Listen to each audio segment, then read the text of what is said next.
Here are some videos of the replacement of the original control unit in my 2004 SL500.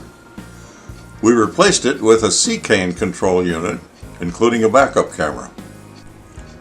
We ran the video cable and backup light wire from the trunk to the Seicane unit. Starting at the camera, we cabled the wires to existing harness through the trunk. The wires were routed through the bulkhead behind the seat and to the tunnel in the driver's compartment. The 6-disc player was removed from the compartment behind the driver's seat. Cables from the old control unit were connected to the new Seicane unit. Several attempts to get this right was necessary.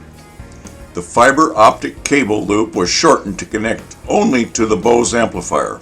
Sound from the system is fantastic. Here Clint is arranging the connector cables back under the unit so we can get the trim installed.